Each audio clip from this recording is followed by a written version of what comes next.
But guys, it's time. It's time to talk about the game we've all waited for all season long.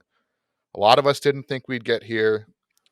The Super Bowl is this Sunday. It's the Chiefs versus the Buccaneers. The Buccaneers get to host a home playoff or a home Super Bowl. But did you guys see that they can't even use the ship for cannons For after cannons, touchdowns? yeah. I mean, it Because makes that's sense because that makes it more of a home field advantage for the Bucks, and you can't really give any kind of unfair advantage any more than you're already going to get by playing in Tampa Bay. yeah, it's tough because it's not like all the teams have an opportunity to host a home Super Bowl like Tennessee. Well, Tennessee might because their Nashville's growing so rapidly, but like Green Bay, Buffalo, Jacksonville, like those small market teams are probably never going to host a Super Bowl. Jacksonville So actually, I think, has hosted Super Bowls. Yeah, they did because the Eagles Super Bowl in 2004 that they lost was in Jacksonville. okay, so Jacksonville's in Florida. Yeah, Gotcha. That makes sense. yeah. And they're still big But enough. no, But you're totally right. Most of the North teams will never see a Super Bowl. The only reason New York got one is because it was part of their deal when they built the new stadium. So you're right. yeah, so I can understand see why they're trying to keep it like a level field, but at the same time, like everyone knows the Super Bowl location at the start. The Bucks worked hard to get there. They won 3 games on the road in the playoffs to be able to say we get to have a Super Bowl in our home field. Kind of feels a little they get a little riled by taking away the cannons, but just a little fun fact, there are no cannons for touchdowns for Bucks players, but the game is Chiefs favored by 3. The over under is 56. Guys, how excited are you? I wish I could say I was more excited. I mean, we are huge football fans. We wait all year for this moment.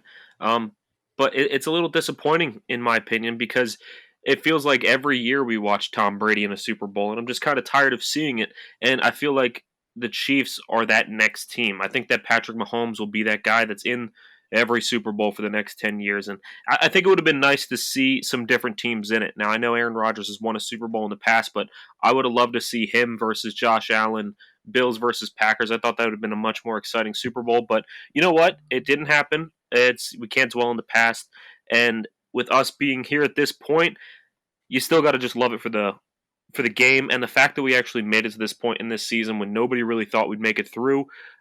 It's exciting. So I'm happy that the game is here, but I'm more happy that the Titans are going to be able to start building for next season very soon. I mean, I agree with feels like we see Tom Brady in the Super Bowl every single year. And I've been trying to flush that negativity out because obviously it's the last game we have of the season. You got to sit back and enjoy it. I'm still heavy on the Chiefs bandwagon I don't think they're going to be as dominant as you make them sound. I think they're going to be hanging around in the playoffs for a long time, but I don't think they're going to be in the Super Bowl every single year like Tom Brady was doing and making it old. But for now, I just hope they beat Tom Brady. Yeah, I'm with you. I hope they beat Tom Brady as well. I'm excited for this game. It is interesting, with the whole pandemic and thing. You're not hearing too many about big Super Bowl parties, or some people look forward to. But there's, like we said, we're just happy to have football. And speaking of the pandemic, the Chiefs almost had a COVID scare this week as the barber who was cutting players' hair tested positive. They got the results mid haircut for one poor center of the Kansas City Chiefs. Uh, Thankfully, though, they were all wearing their masks. There was some close contact, but no one has tested positive, so it doesn't look like it should impact the game. We escaped a big one there, but how do you think they finished that guy's haircut? Someone else did. He just shave it off, or is that guy walking around with a half cut head of hair? Oh, I'm sure somebody else is finishing that off. I mean, these guys make millions of dollars. They can afford any kind of barber to come in and fix up that hair. I hope that he didn't get it fixed, but then somehow hides it and no one sees it until the Super Bowl and he like pulls his helmet off after a touchdown. It's like, oh my God, he's got half a head of hair. No, but it definitely got finished, I'm sure. But anybody who has Twitter, jump over to Daniel Kilgore's Twitter and check out his profile picture. He had a little bit of fun with it and posted a Photoshop picture of him with half a head of hair just to take some make some light of the situation. Yeah, and some other key notes for this game before we get into breaking it down. Antonio Brown and Antone Winfield Jr. They didn't play in the NFC Championship game, are expected to play, and then the Chiefs are expected to get Sammy Watkins back. So some key pieces, or maybe not some key pieces, but some good quality depth pieces for the game. So, guys, I just want to get your overall opinion on the game, and then give me a player to watch on offense, either Bucks or the Chiefs. Well, I'm going to start off by saying that I do think the Chiefs are going to win. I think that they are going to be, um, I think they're going to be too offensively dominant. I think that both teams are going to struggle in defense a little bit. I know the Buccaneers have looked pretty good on defense so far in this playoffs, but I think that there's no real way to shut down the Chiefs' offense. The only way to beat them is by outscoring them, and I just don't think that Tom Brady at this point in his career can gunsling the way that Patrick Mahomes can. So I think that the Chiefs are going to pull it off. As far as a player to watch, I'm going to go out on a limb and say that, maybe it's not that big of a limb, but Clyde Edwards-Helaire is going to be the guy to watch because I know it's been all Darrell Williams this playoffs. Edwards-Helaire did miss the first game, and last week it was all Darrell Williams, even though Edwards-Helaire was healthy. But I just feel like the rookie is electric. He has some talent. And I feel like the Bucks defense is going to come in knowing they're playing Mahomes and Kelsey and Hill, and they're really going to sell out to try to stop that pass game. I think it's going to open up some running lanes, and Andy Reid, being the tricky guy he is, I think he's going to hand it off to Clyde Edwards-Helaire a lot more, and I think he's actually going to have a surprisingly good game this week. It almost confuses me to hear Andy Reid and handing the ball off more in the same sentence, being an Eagles fan for as long as I was watching him. But I agree. I think the only way that you beat the Chiefs is by outscoring them. There's not really any slowing them down. I think they're the only offense who is defense proof. And I don't think the Bucks can do that. So I'll go out on a limb also right away and say I think the Chiefs are going to win this game, but it's going to be high scoring, I think, both ways. And I like your idea of not picking one of the normal guys to be that player to watch on offense, but my guy is going to be Mecole Hardman. He is very fast. He's not quite Tyreek Hill, but he's very fast. They like to use him in some tricky little plays. He might run a couple reverses to him. You're going to see a lot of people eyeing up Travis Kelce and Tyreek Hill, and all of a sudden Mecole Hardman's going to get a one-on-one. He's going to get the ball, and he's going to break it for a big score. I think he's going to be a guy that a lot of people forget about, but he's going to be big in this game. I like both your guys' players to watch for this game. I do think it will be an exciting one. I know the forecast is looking like a lot of rain, so I'm hoping it is only Wednesday at the time of recording this. I'm hoping that changes and it doesn't become like a slop fest and slows everything down and causes a bunch of mistakes and ruins the product on the game. But I'm actually going to pick my player to watch on the Buccaneers side of the ball. And, it might be a star player, but I'm actually intrigued to watch Rob Gronkowski. I saw that something that like completely blew my mind. He's the same age as Travis Kelce. That blew my mind. Yeah. One, I What? feel like Yeah, they're both Kelsey is in 30, the prime of his career, and Gronk just came out of retirement, yet they are the same age. Yeah. they're both 31, which is I thought Gronk was like pushing 40, but I think it's up to him to have a big game. We know Chris Godwin, Mike Evans, Antonio Brown, they have the offensive weapons. But in key moments, I expect Brady to go to the guy he trusts the most, and we all know that's Rob Gronkowski. So he's going to be my player to watch. I think he's going to, for the Buccaneers to be able to pull off the upset, I'd imagine he'd have to have a big catch or two. Definitely a player, in my opinion, that you should keep an eye on because he's at least going to give you a cool dance if he scores because that's just his personality. And you know what, Cody? I'm going to actually piggyback off your pick right there, and I'm going to throw out one bonus player real quick just to even up the score. I'm going to pick a Bucks player as well, and my Bucks player to watch is not one of the star players. It is Tyler Johnson. He is the receiver for the Bucks, rookie. He is a speedster. Scotty Miller, we heard that he was talking trash on Tyreek Hill, saying he's just as fast or faster, but honestly, don't underestimate Tyler Johnson's speed. He's been used more than Scotty Miller has been in the last few weeks, and this guy is a 50-yard touchdown waiting to happen. He has one vert, waiting to happen. And I honestly believe he's going to score a touchdown in this game. I truly do. Is it because of his name? I mean, it's a great first name, let me just say. Okay. Well, I mean, before we move on to more about the outcome of this game, why don't we each talk about a player to watch on defense? Cody, go ahead, start us off.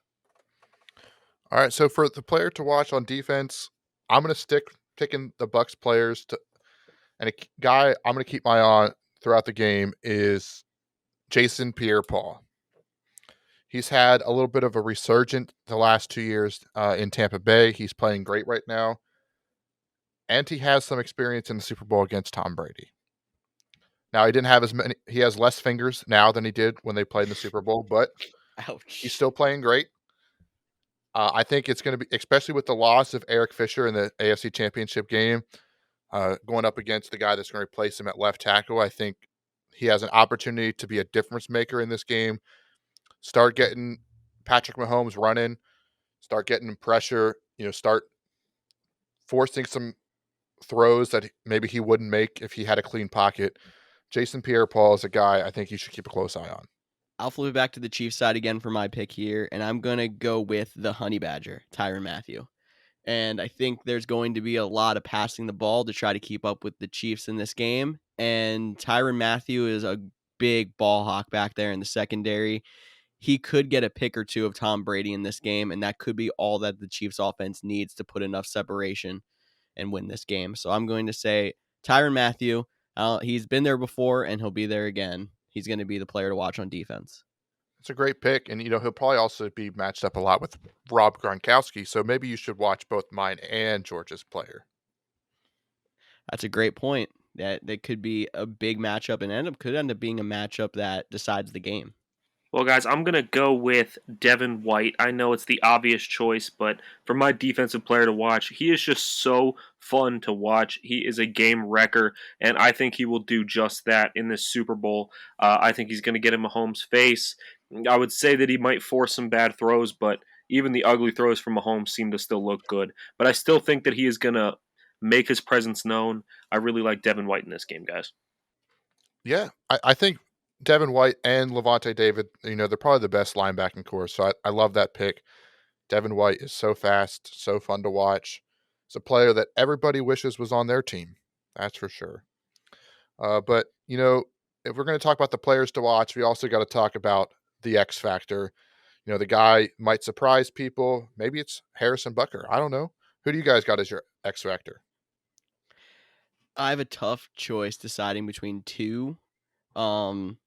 But I think I'm going to go with the guy that broke out last year in the playoffs and is going to play a big part in this game as well. And that's going to be the other safety for the Kansas City Chiefs, and that's Daniel Sorensen. Sorensen is not only great in the secondary, but he's a really good run-stuffing, play-in-the-box safety. And he made so many big plays in the playoffs last year. It was a big reason why that defense took the step up and got them to the Super Bowl. And I think that he just seems to shine in the spotlight. He's going to do it again this year. All right. Well, my X factor in this game is actually going to be Georgia's player to watch, but for a different reason, and that is Mecole Hardman. I think that his presence in the pass game and in that offense is definitely well known. But we did see him fumble a punt this past game, and it ended up turning him on, and he got electric, and he really went off after that fumble. And I think that he is going to have a huge presence in the special teams game this week. And I wouldn't be surprised to see him actually have a return for a touchdown. He's got so much speed; he can just be gone in the blink of an eye. I think he's going to be the X factor in this one. The special teams for the Chiefs. Yeah, and the Bucks haven't been great this season or in the playoffs, against punt returns. None were taken back for a touchdown, but I think there were two 40-plus ones when they played against the Saints. So I definitely think special teams could be the X factor there with Mecole Hardman. And I'm going to go back to the Bucks for my X factor, and it's going to be Leonard Fournette. Now, he's had an up and down season with them, healthy scratches sometimes, and now he appears to be the starter in the playoffs. And it's going to be up to him to keep the chains moving if the Buccaneers want a shot at this game. whether it's catching balls out of the backfield, getting some good runs on first and second down, third down, keep those chains moving. And especially going back to the weather, if it's a rainy day, he's going to have to be able to hang on to the ball, which Leonard Fournette does have a little bit of, fumbling issues. Doesn't catch the ball as well as Bruce Arians might make you think he does. So Leonard Fournette, he has a lot of touchdowns this playoffs, but I'm not too worried about him scoring as much as I am him protecting the ball and, keeping Patrick Mahomes off the field, trying to get the run game going. Him versus Chris Jones is going to be a matchup I think that not a lot of people are talking about, but could be a potential deciding factor. So that is why Leonard Fournette is my X factor. I could definitely see that. I mean, I think that if it does rain heavily, the run game is going to be way more important than we're making it sound. And I like the Bucks running backs, but I kind of like a lot of the people up front for the Chiefs. And my other potential X factor was going to be Tano Passanio. Don't ask me how to spell that because there's a K and a bunch of other S's and O. I don't know in there, but him along with the rest of that defensive line, Chris Jones, Frank Clark, are going to have to stuff up the run. And I don't really have a lot of faith in the Bucks running game. I mean, they had a couple of big games during the season. We knew fantasy implications, but I like that Chiefs front to be able to stop it if they see it coming. Just speaking of, I know you guys, both picked the Chiefs at the top, but let's make our picks a little bit more interesting for this one because there's only one game. Give me your final score prediction and give me a score. Like, what do you think? Are we going to hit the over under 56? It's going to be a low scoring game. It's going to be a blowout. Come down to a field goal. What are your thoughts? Well, Cody, first off, you did talk about the over under, and I just wanted to make a quick note to all of our bettors out there that this is like Christmas Day if you like sports betting. It is exciting. There's so many things you can bet on with this game. Every little inch of this game can be exciting for you. Just to name a few, there is the coin toss. You can bet on whether will it be heads or tails, which team will win the coin toss. You can bet on if the first play is going to be a run or a pass. You can bet on any trick plays, if an offensive lineman will catch a touchdown. You can bet on the over-under on jersey number of first touchdown. There is a doink special going on DraftKings right now that you will bet that any extra point or field goal hits an upright. There is always betting on the over-under time length of the national anthem to start the game. Guys, there's so much to bet on. Have some fun. Go win some money. But back to your point here, Cody, I'm going to go with the Chiefs to win this game, like I said, and I think that it'll be close, relatively close throughout. Would not be surprised to see the Chiefs have some kind of a comeback because they love doing that in the playoffs. But I think that they're going to have a score late that's going to put the game out of reach, and I think that the score is going to end 42-31 Chiefs. Wow, that's high. Man, That's you're very crushing high. that over. Pound that over, buddy. Absolutely. I mean, I was gonna go on the over as well, but I have a much closer game happening, and my score prediction is gonna be 34-31 Chiefs. Funny that we both picked 31 for the Bucks there without even collaborating beforehand. But I think it's gonna come down to one of those last drive. Either the Chiefs are down and score that touchdown to go up, or they're gonna be a tie game and they get the field goal to win it. It's gonna be 34-31 Kansas City. Yeah, I don't think it's a surprise, and you picked a push for the people since we're talking so much about betting. You picked a push, so that doesn't help too many people out for betting, George. But No. I'm gonna go. Even though I picked a bunch of Buccaneers and the players to watch in the X Factors, I am gonna go with the Chiefs. I don't have the number off the top of my head, but I know I don't think Andy Reid's lost more than 3 times off of a bye, so I'm gonna go with that. I've thought that the Buccaneers got lucky or didn't actually beat the Saints. The Saints beat themselves. I didn't think they beat the Packers. The Packers beat themselves. Maybe I'm just hating too hard on the Buccaneers, but I think they'll keep it close. I think the refs will keep it close. I'm trying to do the math quick in my head. I think I actually have it as an under. So I'm going to go 28-24 with the Chiefs winning by 4 points. So would be slightly under. Mhm. But we're all picking the Chiefs, which I don't think is a surprise. we got a little bit off their bandwagon at the beginning of the playoffs when we forgot how good they were, but after the last few weeks, it's hard to pick against them. And for all you stat heads out there, Andy Reid is 18-3 in regular season off a bye and 5-2 in the playoffs off a bye. Yeah, I mean Andy Reid is one of the best head coaches in the league right now. George, I know you hate hearing that, being an Eagles fan and seeing him fail to win a Super Bowl with while wearing green. But honestly, I would put Andy Reid up there with any other head coach in the league right now. I think that he is um, definitely the better head coach in this matchup, and you can even give the X factor to him in this game because. I know you could have the Tom Brady versus Mahomes. You could do the offense versus the defense, but if you do Andy Reid against pretty much any other coach, he's going to have the edge in this one. And he definitely does in this Super Bowl. Yeah, I agree, and it's also fun to point out that the Chiefs' defensive coordinator Steve Spagnuolo was with the Giants when they beat Brady in the Super Bowl. So I feel like the Chiefs' coaching staff is that extra advantage.